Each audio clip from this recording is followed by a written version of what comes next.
The F-22 Raptor is a jaw-dropping feat of engineering, blending blazing speed, stealth and cutting-edge tech into a fighter jet that screams dominance. Built when most countries could only dream of fifth-generation fighters, it's no wonder the United States refuses to sell it to anyone.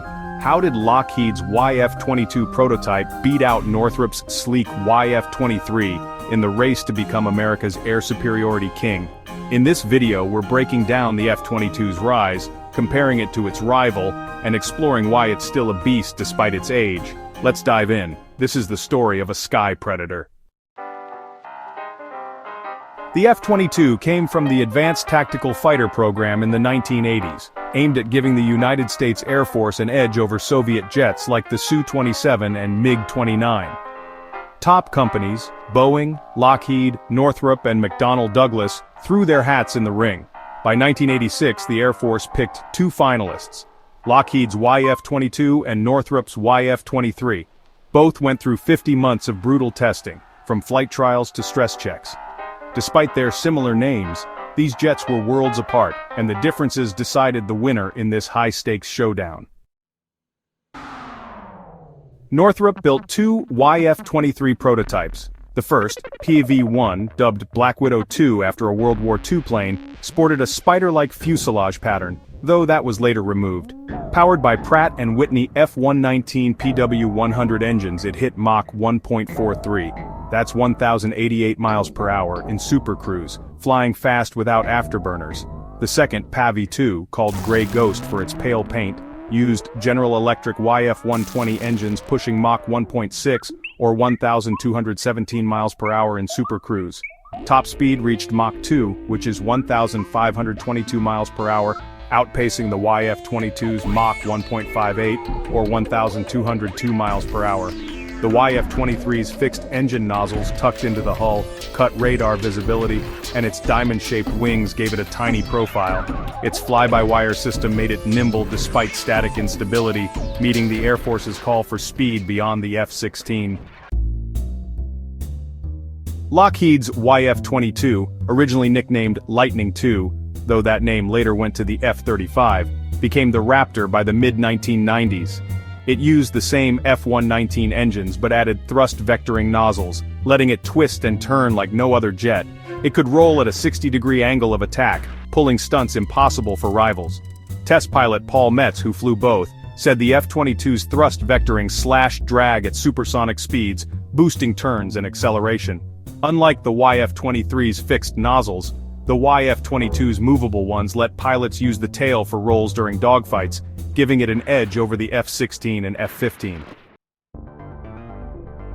Stealth was the YF-23's forte. Its sleek shape and ventral exhaust dodged radar and infrared sensors, making it honestly one of the sneakiest jets ever.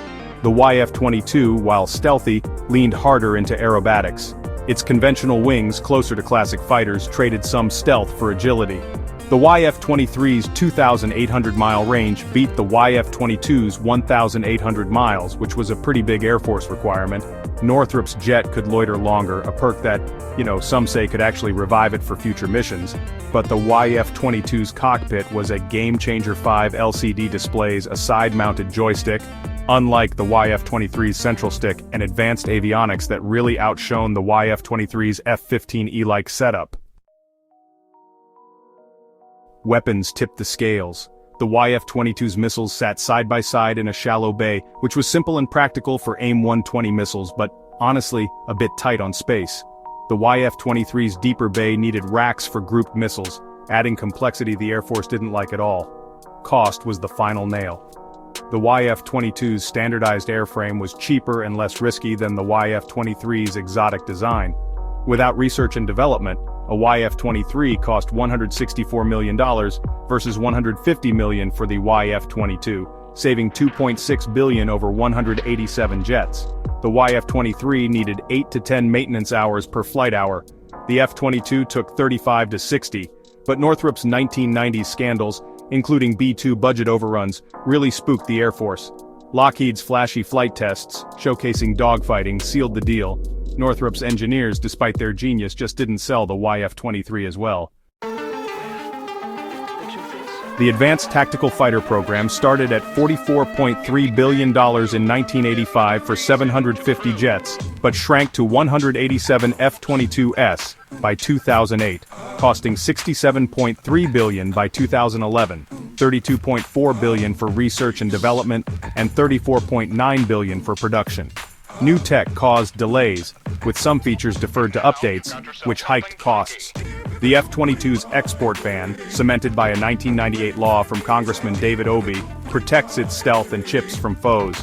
Allies like Japan and Israel, stuck with F-15S and F-16S, later bought F-35S, which use F-22 tech but are built for export. Rumors of a 2018 F-22 and F-35 hybrid for Japan fizzled out. The F-22 stays fresh with upgrades.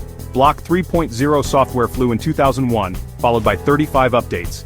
Increment 2, back in 2005, added JDAM bombs. Increment 3.1 in 2007 brought air-to-ground radar and small-diameter bombs. Increment 3.2 in 2012 split into 3.2A for electronic warfare and communications, and 3.2B for AIM-9X and AIM-120D missiles, plus geolocation. A 2012 fix tackled oxygen issues with a backup system. New upgrades include sensors, long-range IREST, drone teamwork, a helmet-mounted display, and F-35-style stealth coating. A $350 million structural overhaul fixed titanium flaws, adding 8,000 flight hours. Some NGAD tech like artificial intelligence may trickle into F-22s, extending their life. The F-22's 187 jets with 32,000 pounds of thrust from twin F-119 engines hit 1,500 miles per hour and carry 6 AIM-120 missiles, 2 AIM-9 missiles, and a 20mm cannon. Its stealth and supercruise dominate China's J-20 or Russia's Su-57, but at $350 million each, including research and development, it's definitely pricey.